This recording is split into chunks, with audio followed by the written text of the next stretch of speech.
Sejam bem-vindos ao nosso canal no YouTube. Quero agradecer mais uma vez a participação de vocês, porque a interação ajuda a gente a compreender melhor aquilo que nós estamos abordando. Principalmente quando nós estamos querendo dar sentido naquilo que nós estamos enfrentando. Como eu já falei, a tendência não é esgotar, muito pelo contrário, né? Tudo está em aberto. Mas nós vamos dando umas pinceladas e vamos nos constituindo, aprendendo e assim por diante. Então é uma alegria poder estar com vocês. Nós estamos falando sobre depressão, fizemos uma primeira parte e agora vamos lembrar mais uma vez que a depressão, para que a gente possa detectar, ou melhor dizendo, para que a gente possa levantar um diagnóstico, tem que ser um diagnóstico clínico, feito pelo médico, após coleta completa da história do paciente e realização de um exame do estado mental. Não existem exames laboratoriais, exames de laboratório específicos para isso, para diagnosticar a depressão. Mas são sintomas, que a pessoa vai sentindo. Então, normalmente, como eu falava lá na primeira parte, é uma doença e, como tal, ela deve ser tratada. Então, as pessoas não façam confusão, por favor. Não, a pessoa está apática. Sim, é um sintoma, mas não é que ela está com preguiça, ela está com falta de fé. Não. Sim, ela está, talvez, esses sintomas de falta de fé, de desânimo, Uma pessoa desanimada é uma pessoa que está sem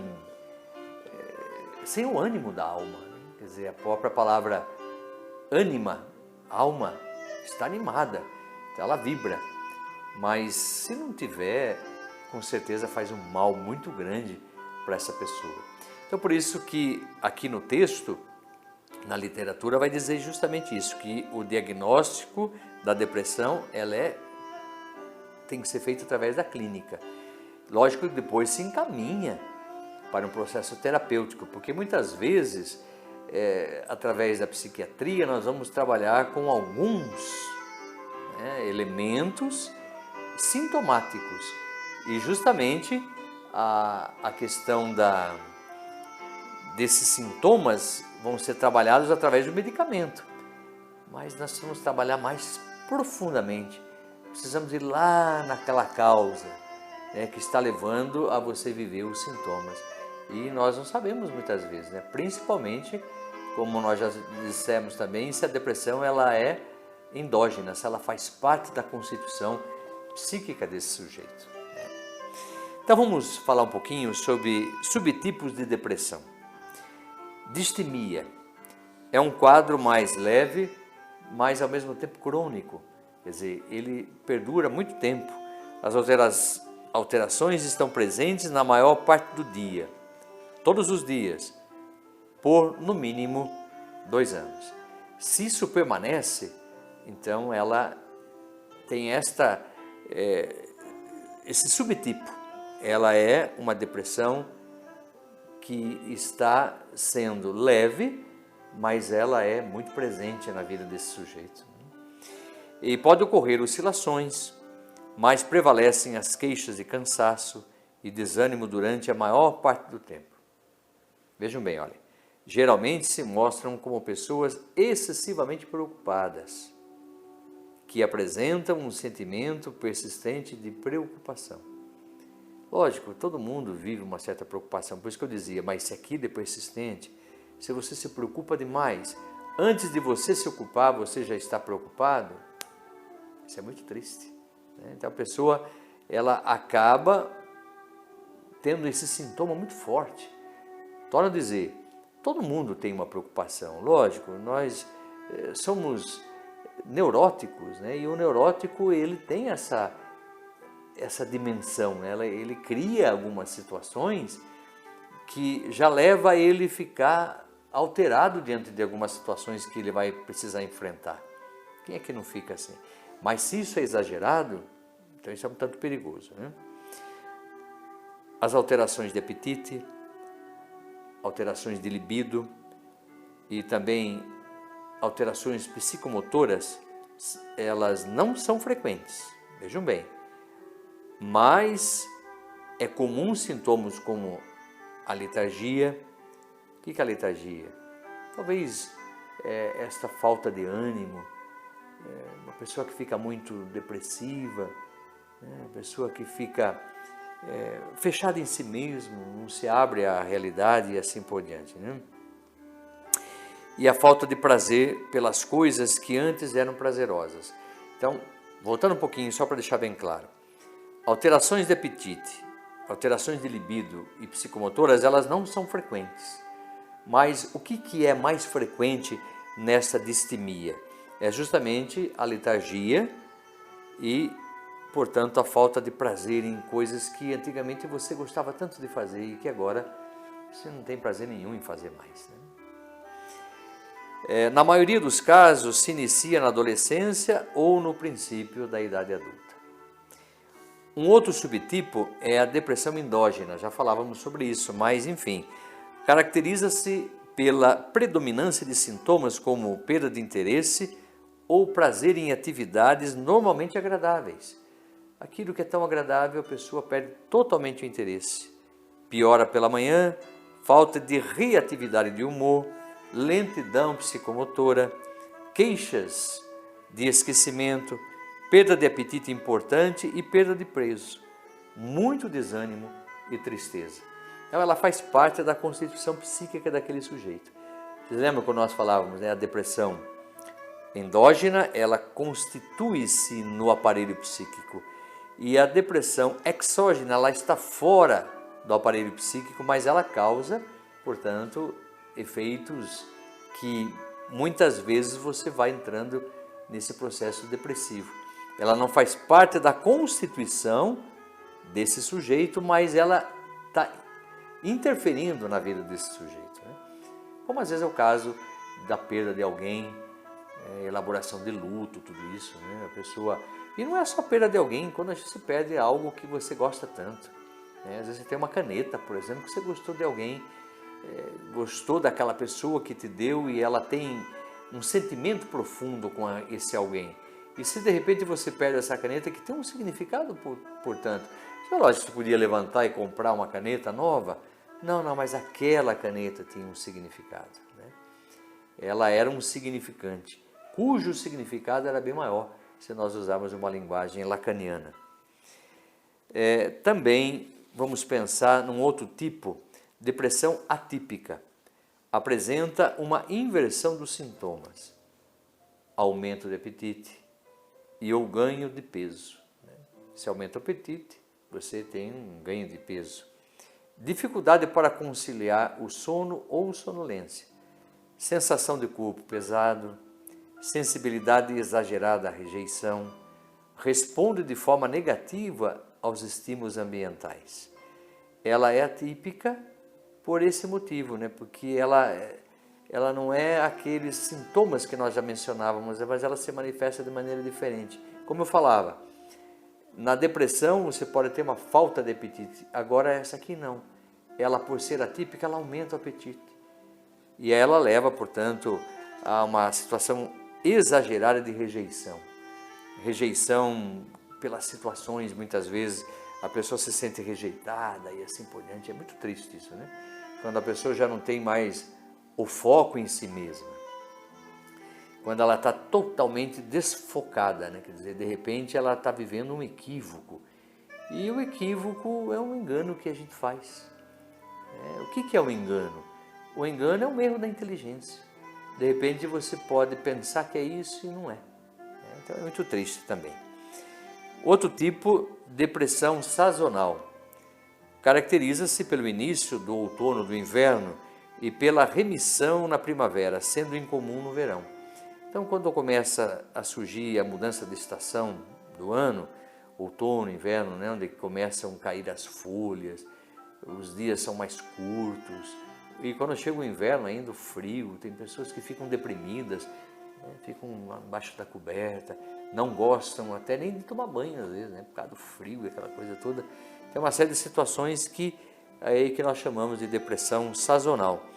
E os sintomas mais comuns, lógico, apatia, diminuição da atividade, isolamento social, diminuição da libido, sonolência, aumento do apetite, fissura por carboidratos e ganho de peso. Então a pessoa, olha que coisa interessante, né? Como que nós vamos tendo ganhos compensatórios para a gente poder trabalhar essa questão de tentar sobreviver no meio da situação. Para diagnóstico, esses episódios devem se repetir por 2 anos. 2 anos consecutivos, sem quaisquer episódios não sazonais durante esse período. Então, para saber de fato se é uma depressão sazonal, tem que ter esse período de 2 anos, né? Ser persistente. Aí você vai perceber de fato, quando chega naquele período, você vai ficar num processo depressivo muito grande, com aqueles sintomas que nós já falávamos. Um outro subtipo, depressão psicótica. É um quadro grave, caracterizado pela presença de delírios e alucinações. Os delírios são representados por ideias de pecado, doença incurável, pobreza e desastres iminentes. Pode apresentar alucinações auditivas.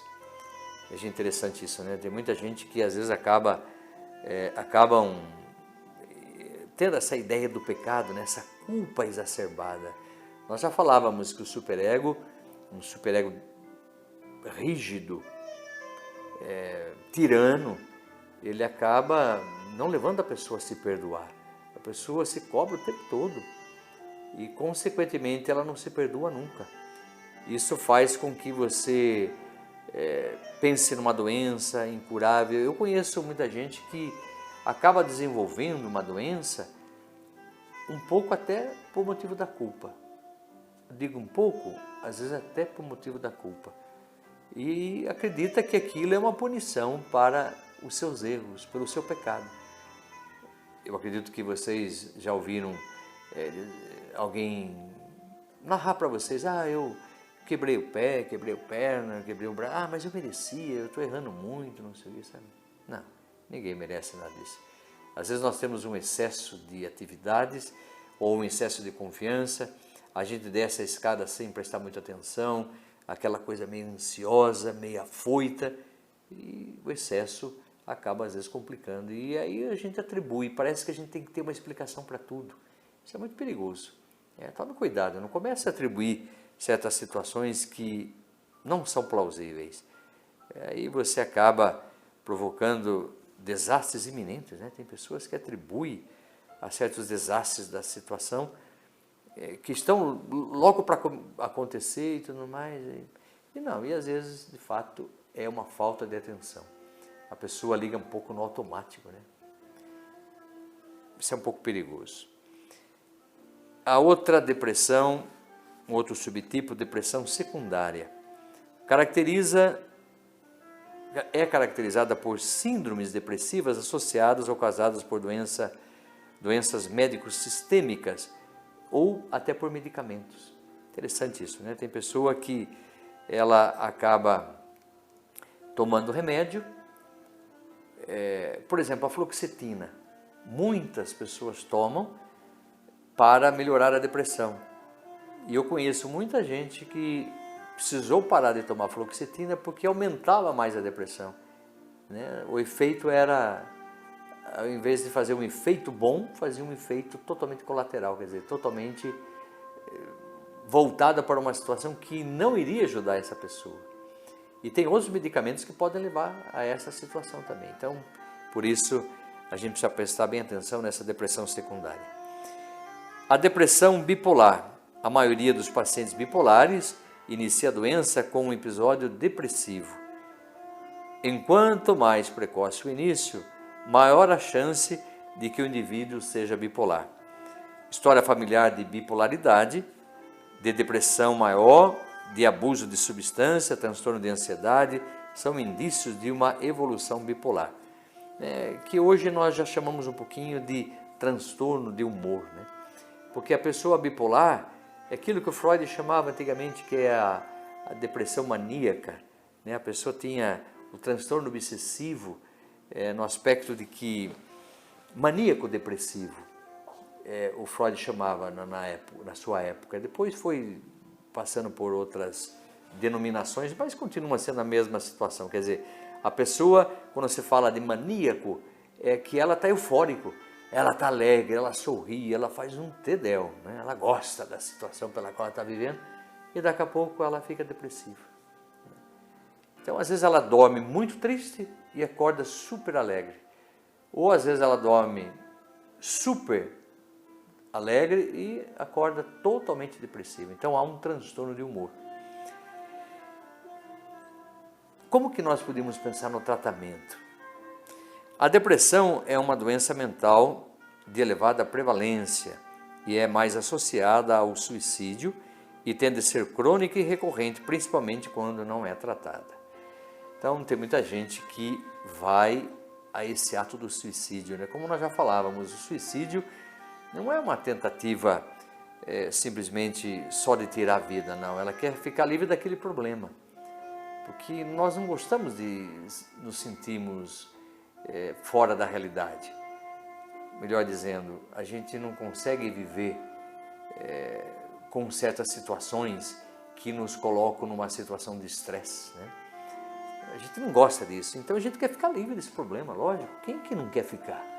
Todos nós queremos ficar. E aí, de repente, o suicídio não é que a pessoa está tentando tirar a vida, não. Ela quer ficar livre do problema, na maioria das vezes. O tratamento, lógico, como eu falava, se depende da clínica, ele é medicamentoso e também psicoterápico. Temos muitos medicamentos hoje, muitos medicamentos para a depressão, que vai ajudar a trabalhar os sintomas. Mas a psicoterapia é fundamental porque vai olhar lá no profundo o que está desencadeando essas, o que está levando a vivenciar essa situação desprazerosa, totalmente complicada.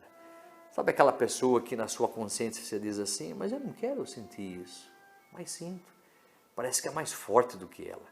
Então precisa fazer um tratamento, se for para a psicanálise, na associação livre de ideias, né? A pessoa vai, começa a falar, aí aquela representação acaba ligando a um verdadeiro afeto, que é esse quanto de energia que a gente gasta, e aí a pessoa acaba se sentindo bem, porque ligou uma representação, seja coisa ou palavra, a um verdadeiro afeto, a um verdadeiro quanto de energia que dispensava para aquela situação. Então, parece que resolveu e aí a coisa fica tranquila, né? Como a gente sabe disso. E a associação livre de ideias, ela está lá no plano, você vai falando, está lá no inconsciente, quando você menos espera, há uma melhora significativa. O importante é que esse sujeito consiga enfrentar a realidade pela qual a vida nos propõe. Todos nós temos problemas, todos nós temos dificuldades. E não devemos fugir desses problemas e nem das dificuldades, elas são inerentes. Muitas pessoas falam e dizem, por que Deus permite o sofrimento? Não, Deus não quer o sofrimento, Ele quer a nossa maturação, é diferente. A maturidade vem pelo sofrimento, não se nasce sem dor. Sabe, a mãe quando entra num trabalho de parto, ao menos que vá fazer uma cesariana, mas antes, porém, ela tem as suas dores. É necessário isso. Então, nunca olhe para o sofrimento como um inimigo que está querendo destruir você. Não, mas pense na maturação, pense no plano de realidade que você está entrando. Tudo aquilo está gerando uma pessoa nova em você. Então, aceite com muito carinho. Então, torna a dizer, tirar esse equívoco de que Deus quer o sofrimento do homem. Não, Deus quer que o homem amadureça, que ele enfrente a realidade, que ele caia dentro do princípio de realidade. E no princípio de realidade está cheio de pulsão de vida, porque você tem que enfrentar a realidade. Uma pessoa depressiva, ela não consegue enfrentar a realidade por hora. Então ela vai precisar de algum medicamento, mas ela vai olhar para dentro, para despertar esse verdadeiro eu. E aonde irá trabalhar algumas questões para enfrentar com maior realidade aquilo que a vida está lhe propondo. Nós precisamos fazer escolhas. A vida, como eu sempre costumo dizer, é feita de escolhas. Então, por favor, escolha o que é melhor. E isso vai te ajudar muito, com toda certeza. É de fundamental importância a adesão ao tratamento. Uma vez interrompido por conta própria, o uso inadequado de medicação pode aumentar significativamente o risco de cronificação. Se torna mais crônico. Então tem muita gente que diz, eu estou tendo efeitos colaterais com o remédio, eu vou desistir, a pessoa se fecha dentro do seu mundo, não olha mais para a realidade, não procura o médico está aí. Lógico, às vezes tem esse ensaio do erro e acerto, né? Tem hora que você erra, mas tem hora que você acerta no medicamento, na dosagem. Então é um processo que requer bastante perseverança e assim por diante. Também o tratamento pode ser realizado na atenção primária, no Centro de Atenção Psicossocial, nos CAPs, e nos ambulatórios especializados. Tem muita gente, como eu falava, na depressão endógena, ela fica ensimesmada, embotada, ela precisa justamente de tratamentos, das oficinas terapêuticas que ali vão ser desenvolvidas, para ela tentar centralizar aquela situação doentia para uma situação de saúde. A psicoterapia, às vezes, é usada sozinho para o tratamento da depressão leve. Agora, para a depressão moderada a grave, a psicoterapia é frequentemente usada junto com medicamentos antidepressivos. Existe uma terapia cognitivo-comportamental, aquilo que nós chamamos do TCC, é uma das abordagens terapêuticas apontada como eficaz no tratamento da depressão, porque ela vai justamente mexer com o comportamento, né? Mas é interessante, na minha maneira simples de pensar, eu gosto da psicanálise porque ela é um trabalho analítico, de análise interminável. É um olhar para dentro de si, através da livre verbalização. A pessoa vai falando, e quando a gente menos espera, como eu falava agora há pouco, essa representação, coisa do inconsciente, ou a representação, palavra do pré-consciente, se liga verdadeiramente a um afeto, né? A esse quanto de energia. O que eu estou falando? Para a gente deixar mais claro. Tem pessoas que às vezes estão sentindo e tem um sintoma, então ela gasta uma energia desnecessária. Chega no final do dia porque ela viveu uma situação de insatisfação tão grande que ela não consegue dar conta da realidade. E quando vê, ela está desgastada, está sofrendo, está desesperada, desanimada, e ela não sabe de onde veio tudo aquilo. Então, de repente, a própria terapia, e foi isso que o Freud criou, justamente para que nós possamos ligar esse fio lógico da representação ao afeto. Toda a representação está ligada ao afeto, né? Tudo aquilo que está representado no inconsciente ou no pré-consciente, palavra, tem que estar ligado a esse quanto de energia que você dispensa na situação. Por exemplo, como eu dizia, tem gente que desgasta-se demais com um pensamento que não vai levar a lugar nenhum, né? E fica imaginando, o que vão pensar de mim, o que eu vou falar, o que eu vou dizer e assim por diante. Quando vê, aquela energia tão necessária para enfrentar a realidade não vai ter mais, porque ela gastou de maneira totalmente errada. A psicoterapia pode envolver apenas o indivíduo, mas pode incluir outros. Por exemplo, a terapia familiar ou de casais pode ajudar a resolver problema dentro desses relacionamentos íntimos. Terapia de grupo envolve pessoas com doenças semelhantes.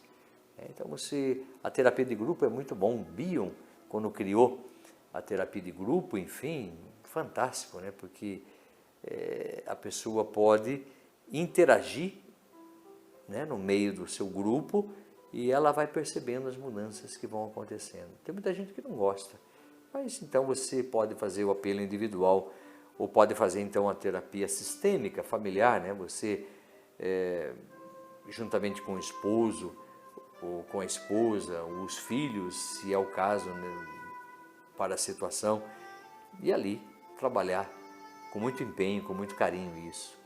Não fazer a coisa de maneira mágica e nem equivocada. Torna a dizer, depressão não é falta de fé. Tem muita gente que diz, você está com falta de fé, você está assim. Não, por favor, não se permita cair nesse engodo, nesse engano. Não. depressão é uma doença e, como tal, você tem que tratar com muito carinho, com muito respeito, porque você tem que olhar a sua autoestima como ela está. Você tem que olhar para dentro de si e tentar mudar a realidade da existência. Lógico, isso é fundamental. Dependendo da gravidade da depressão, o tratamento pode levar algumas semanas ou muito mais tempo. Em muitos casos, melhorias significativas podem ser feitas em 10 ou 15 sessões, quando for, portanto, uma terapia cognitiva comportamental, como nós estamos falando. Mas se ela for dentro de um processo terapêutico mais profundo, de análise mais profunda, porque isso é endógeno, quer dizer, faz parte da constituição psíquica desse sujeito, então isso é interminável. Mas vale a pena, porque você começa a olhar mais para você e vai descobrir tantos outros valores que você tem e que muitas vezes estão equivocados, estão vivendo numa situação totalmente fora daquilo que você estava esperando. Eu penso que vale a pena. Que nós possamos olhar com muito carinho, com muito respeito para aquilo que nós somos, que nós possamos ter um olhar verdadeiro sobre nós mesmos, com muito empenho, com muito respeito a nós e aos outros, com certeza, e procurar cada vez mais esse processo do autoconhecimento para que busquemos quem somos, o que queremos, para onde vamos. E eu penso que tudo isso vai ajudar nós nos posturarmos diante de nós mesmos com esse amor que devemos ter e para com as outras pessoas com que vamos interagir. Até uma próxima.